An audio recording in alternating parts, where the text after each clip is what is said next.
సతీన పక్కడు ఇవ్వడ్రా బయట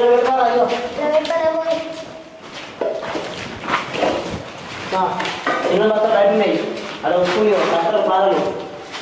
తొందర మాల కలుపుతుంది పని పడుతుంది దానికి పప్పు పెట్టుకో అది మంచిగా పలసరి అది కిచెన్ రూమ్లో బెడ్ వేయాలి ఇగో ఈ మంచిగా గద్దె కట్టాలి ఈడ బయట గద్దెలు కట్టాలి మంచిగా మెట్టు మంచిగా నీట్గా రావాలి పలస్తారు నీట్గా అయితే నీకు ఇంకే బాధ నువ్వు ఇంకే పని బయట పలసరే చూపడుతుందా ఏందన్నా ఇంట్లో పని అంతా కాక ఇంకా బయట పని కూడా చేయాలన్నా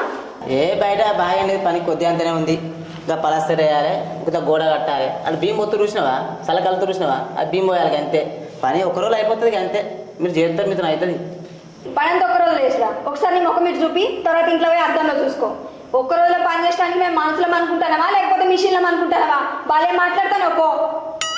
ఏందక్క గంత కోపం రావడుతుంది 5 వచ్చారు 5 ఈ పని కదా అక్క ఏ పని ఇది ఇగో అన్న నువ్వు ఇంకొకసారి మమ్మల్ని పని పిలిచిన మంచిదే పిలవకున్న మంచిదే మేము వెళ్ళిపోమంటే వెళ్ళిపోతాం గంత పని చెప్తావు మాకు నేను పడతాం అట్టుగానే అన్నా గివన్ ముచ్చట్లేదు కానీ గుత్త పడతాం పని టక్కడ చేసి పడతాం పో డబ్బులు ఎగిరిచ్చాయి సరే కానీ తర్వాత మాట్లాడతాం కానీ పని అయితే అయిపోతుంది మాలైతే కలుపుకోరు సరే ఈ రోజు మీ పిల్లలా మా తమ్ముళ్ళు మాకు లగ్గమే అంత 5 నెలలు అవుతుంది అవునే అంతేనా